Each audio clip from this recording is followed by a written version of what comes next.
Hey everyone, it's Melanie, and today I wanted to share with you a list of what I consider the must-haves if you're just starting out in paper crafting. I've been thinking about this for a while, and I realized that I usually just dive right in and do my projects, but there are probably people out there who are wondering about getting started and the things that they might need if they decide they are going to get started in this. So I just wanted to do a really quick and simple list of things that I think are kind of the must-haves as someone would get started with paper crafting. So let's just dive right in. So the first thing with paper crafting, obviously, that somebody's going to need is paper. There's lots of different kinds of paper out there. When it comes to card making, paper is usually means cardstock and pattern paper. And since this is right around Easter, I decided to put this in a little Easter basket just for fun. So the first thing that you're going to want is paper. Now, in terms of cardstock, there's lots of different kinds out there. What I would definitely recommend to start with is just a pack of some neutral cardstock, and this one happens to be from Stampin' Up. It's a great collection of just some basic neutral plain cardstock. It's 8.5 by 11, and as you can see, it's got some blacks and some grays, different shades of grays there, some white and some cream. If you decide not to get a mixed pack like this, at the very least I would recommend a good white cardstock. The cardstock will come in different weights. So as you can see here, let me just try and get in without getting too glared. This is 80-pound paper. It comes in a variety of different weights. For me personally, if it's less than 80 pounds, I think it's a little bit too flimsy, but that's just a personal preference, especially as I start adding things onto cardstock. I want a cardstock that's going to hold up to it so it doesn't get really, flimsy, doesn't feel flimsy. The nice thing about getting cardstock is if you get an 8.5 by 11 sheet, and let me just bring it back here real quick. You get an 8.5 by 11 sheet and you cut it in half and then fold it. This is going to be the size of a standard size card. This is what's referred to as an A2 size card. It's 5.5 by 4.25 inches. You can cut it lengthwise or you can cut it across, and then again just fold it either way, and that will determine whether your card will open top to bottom or from side to side. Okay, so 8.5 by 11 makes things really easy. The other thing that you could opt for if you're getting started is to buy a pack of pre-cut cards. Now these are from Recollections. I got these are from Michael's, and they come with envelopes. It's a 25 pack. Mine only has a few left because I actually use these quite a bit, and they already come pre-cut and pre-scored. So all you have to do is fold them, and you've instantly got a card ready to go. It's a little smaller than an A size or an A2 size. It's 4 inches by 5.5, so about the same size, but just slightly smaller. But like I said, it comes with the envelopes already, so you don't have to worry about digging for an envelope as you get started. Alright, so now you've got paper, and then if you want to go from something that's not just plain cardstock, but you want to add a little pizzazz to it, I'd recommend getting some pack of pattern paper. There are lots of different patterns out there. This one happens to be from Die Cuts with a View. It's their new Lemon Flower Matte Stack, and it's great for card makers because the patterns are small, but there's lots of different things in here. So you can see lots of different patterns, and they all coordinate with each other. They all mix and match, so you can put different patterns together and it will still look great. You don't have to go with a full pack like this, but you'll get tons of cards out of something like this, and you can really play around with it. And the price is really good. You can get them on sale too. So, a good pack of cardstock is a great way to sort of dress up your projects. Alright, so now we've got paper done. We need to cut the paper. So what I would recommend, personally, one of my favorite tools that I use all the time is a paper trimmer. This one is very expensive. It's from Fiskars. I picked it up at Michael's. You can buy replacement blades.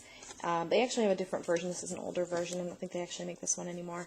But I haven't broken this one yet, so I keep it around. It's great. This is called a channel cutter, and what's great about this is that it's got this channel in here, so you can actually use this for scoring paper down the road if you decide that you're going to score your paper, which is a great thing to do because it makes your folds crisp and you don't risk cracking your cardstock. So anyway, this is one of the many paper trimmers that are out there. The other thing I would recommend is a good pair of scissors. Now you can use your regular, regular scissors or some, kids safety scissors, but really to get a great cut, you really should just go ahead and invest in a pair of nice sharp scissors. These ones happen to be from Stampin' Up. As you can see, they've got a really sharp pointed blade, which is great for cutting small areas. And it comes with a cover because, again, these are extremely sharp, so do be careful with them. I think most paper crafters can say that they have cut themselves on their trimmer or their scissors at some point. I know I have, because I wasn't paying attention, and these blades are extremely sharp, so you don't want to leave these around with kids. Alright, so now you've got the ways to cut your paper. Now you got to figure out how to glue it all together. So you're going to want adhesives. Again, if you go into a Michael's or a Joann's or any scrapbooking store or crafting store, you're going to find lots of different kinds of adhesives, and it will be probably overwhelming. But I would say at the very least, even Elmer's glue would be perfect. It's a basic white glue. You can't go wrong with it. We've used it all through our childhood. You can't go wrong with it. But if, your Elmer's glue is used by your kids, like mine happens to be, a different liquid adhesive would be a good thing. I happen to like this Scotch quick dry adhesive, but this is just one of many adhesives that I have that I've tried out. So this is one liquid adhesive. Another kind that I have in my basket is a pen, a two-way glue pen, which I also really like, and it can be used as a permanent adhesive or as a temporary adhesive. So there's another one. You could just use a very simple glue stick, and if you're using lightweight papers, that's great. If you're starting to use layers of cardstock, though, this might not be strong enough to hold your projects down. It just depends on the brand of glue stick that you have. One of my favorite glues is a dry adhesive. It doesn't buckle paper. Liquid glues can cause your paper to pucker a little bit as the wetness gets into the paper. I love dry adhesives, and these tape runners are perfect. I also have a larger ATG gun that's, again, great, but they are bulky, but good handheld dry tape runner is perfect. This one, as you can see, I happen to have gotten from Staples. You can find these all over the place. Tombow makes a great one. They sell them at Michael's and Joann's. And the great thing is that you can get replacements for these, so you can reuse the cartridge and just buy refills for the adhesive. And these are great. It comes with a little cover, and you just run a line of adhesive along your projects. So this is a great one to use. All right, so now you want to add some sentiments or some way to make your card specific for certain occasions, whether it be a get well card or a birthday card or whatever it may be. There's a couple different ways to do that. You can use your handwriting and just write out the sentiment, which there's nothing wrong with that. A lot of people get into the I don't like my handwriting fear, but just play. And if you don't like your handwriting, it's a great chance to practice. So break out some pens and some paper, and then just start kind of doodling and find ways of making your handwriting look the way that you want it to look. It'll take practice, but it's time well worth spending. So the other thing that you can do is use some stickers, which are great. There's thousands of different kinds of stickers out there. This one happens to be more of a friendship style, so you could put this on your card, and then you've got some great sentiments to send to a friend or for whatever the occasion may be. Or for something that you can reuse, I would say invest in a basic set of sentiment stamps. This one happens to be by Hero Arts, and it's a acrylic stamp set, so it's clear, made of clear acrylic.